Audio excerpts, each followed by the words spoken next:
Media కూడా message ఇచ్చాడు కాబట్టి ఈ కుటుంబానికి కలెక్టర్ గారు వచ్చి ఇల్లు అదే విధంగా 30 లక్షల ఎస్గ్రేషియా అదే విధంగా 3 ఎకరాల భూమి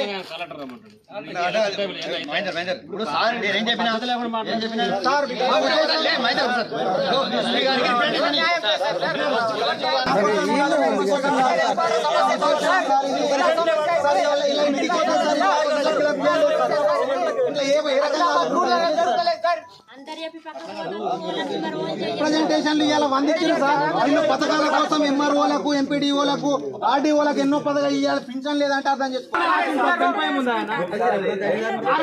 అప్లై చేసుకుంటున్నాయి కదా సార్.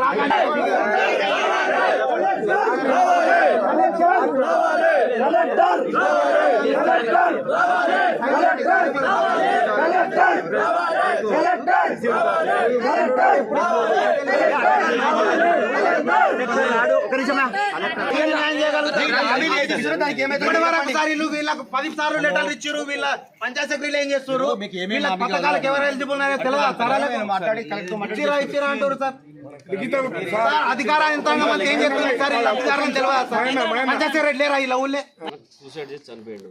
దాన్ని కంప్లైంట్ ఇచ్చినారు. మేము వెరిఫై చేస్తాము, ఎంక్వైరీ చేస్తాము. నిన్న పొద్దున్న నుంచి కూడా ఆయన ఏ క్రమంలో ఆయన ఎవరు ఉన్నారు, తర్వాత ఆయన ఎవరెవరితో మాట్లాడాడు, ఆయన పరిస్థితి ఏంది, అవన్నీ ఎంక్వైరీలో తేలుతాయి. తర్వాత ఇన్వెస్టిగేషన్లో తేలుతాయి అంతా. ఓకే, మీరందరూ మనిషి చనిపోయారు కాబట్టి డెఫినెట్గా మీకు బాధ ఉంటుంది. మీరు రిప్రజెంటేషన్ చేయడం తప్పు లేదు. ఎందుకంటే ఆయన పూర్వ కాబట్టి గవర్నమెంట్ నుంచి బెనిఫిట్స్ రాలేదని మీరు అంటున్నారు. తర్వాత మేము దాని మీద మీరు చెప్పినవన్నీ కూడా ఇప్పుడు ఎంఆర్ఓ గారి ద్వారా కలెక్టర్ దృష్టి తీసుకుపోతాం, గవర్నమెంట్ దృష్టి తీసుకుపోతాము. ఇప్పుడు మీ ఆవేదన మీరు వ్యక్తం చేస్తున్నారు, మీడియా చూస్తుంది, అందరు చూస్తున్నాము. ఈ బాధ అదే కదా. ఇప్పుడు చెప్తున్నాను, మనిషి చనిపోయింది, పోస్ట్ మార్టం అయిపోయింది. డెడ్ బాడీ పోకుండా ఆపడం అనేది కరెక్ట్ కాదు. ఇంకా మేమే జరిగేంత వరకు పోరాటం, రమాకాంత్ కుటుంబానికి న్యాయం జరిగేంత వరకు ఖబర్దార్ అసమర్థ పాలకులారా, ఖబర్దార్ మోసపూరిత పాలకులారా, ఖబర్దార్ మోసపూరిత పాలకులారా, ఖబర్దార్ దొంగ, ఖబర్దార్ కబ్జాల పాలకులారా, ఖబర్దార్ దొంగ పాలకులారా.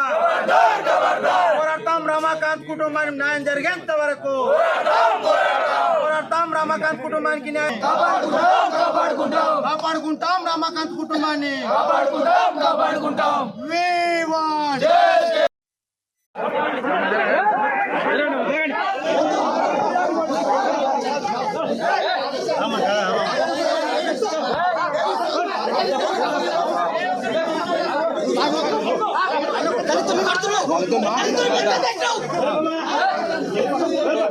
ఏమైంది తీసుకుపోతుంది? ఏమైంది?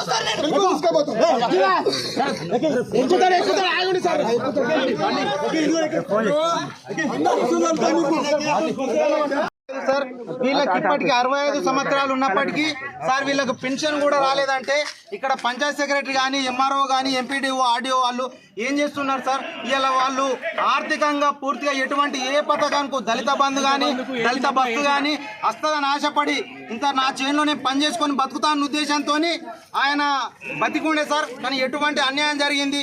పాలకులు వాళ్ళ స్వార్థంతో లబ్ధిదారులకు ఇవ్వకుండా వాళ్ళ చుట్టూ ఉండే వాళ్ళకి ఇవ్వడం వల్ల అన్యాయం జరిగి ఆయన సొంత స్వహస్తాలతో లెటర్ రాసిండు సార్. చనిపోవడం జరిగింది. కాబట్టి ఈ తల్లిదండ్రుల ఇంట్లో ఇప్పుడు కిలో బియ్యం లేవు సార్. వాళ్ళ ఇంటికి పోయి తిందామంటే వాళ్ళకి ఇల్లు లేదు.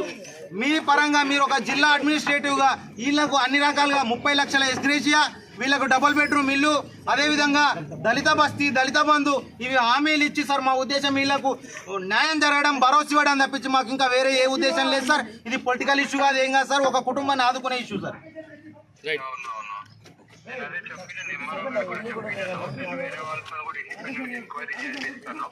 ఎంక్వైరీ చేసి ఫ్యామిలీ ఇష్యూస్, ఫ్యామిలీ ఎట్లా ఉన్నారు, ఎంతమంది ఉన్నారు, ఏ స్టేటస్ లో ఉన్నారో అన్ని కూడా చూస్తాను. ప్రభుత్వ పరంగా ఇప్పుడైతే ఎలక్షన్ కోడ్ ఉంటుంది కాబట్టి మేము ఏం హామీ ఇవ్వడానికి అయితే ఉండదు. బట్ మాక్సిమం నేను ఎంక్వైరీ రిపోర్ట్ కంప్లీట్ కాగానే ఆ ఫ్యామిలీని ఎట్లా హెల్ప్ చేయాలో ఆ హెల్ప్ కంపల్సరీగా చేస్తాం మేము. సార్ మీరు ఇప్పుడే హామీ చెప్పినాను నేను ఎంఆర్ఓ గారికి చెప్పినాను. సో ఆ రిప్రజెంటేషన్ తీసుకోండి అనేసి ఎంక్వైరీ కూడా చేపిస్తాను. సో వాళ్ళ ఫ్యామిలీకి ఏ విధంగా హెల్ప్ చేయగలుగుతామో ఆ విధంగా నేను హెల్ప్ చేస్తాను. సార్ మేము చెప్పిన డిమాండ్లలో వీళ్ళు అన్నిటికీ ఎలిజిబుల్ ఉన్నారు సార్. కాబట్టి మీరు ఎలక్షన్ కోడ్ ఇది ఇప్పుడు వీలు కాకుంటే ఈ ఎలక్షన్ అయిపోగానే 100% మాకు ఇవన్నీ వీళ్ళకి చేయించాలా సార్. లేని పక్షంలో ఇక్కడ ఎస్పీ సార్ ఉన్నాడు, మీడియా ఉంది, అందరు ఉన్నారు సార్. మేము మళ్ళీ ఈ పేద తల్లిదండ్రులను మీ దగ్గరికి తీసుకొని వస్తాం సార్. మరి వీళ్ళను కాపాడాల్సిన బాధ్యత ఈ ప్రభుత్వానికి ఉంది, మీ పైన ఉంది సార్. 100% ఇది చేయాలని మా అదే ఉద్దేశంతో సార్ ఇక్కడ నిరసన చేసడానికి కారణం. ఓకే కంపల్సరీగా ఫ్యామిలీకి హెల్ప్ చేస్తాం. Okay thank you sir. Ego collector sir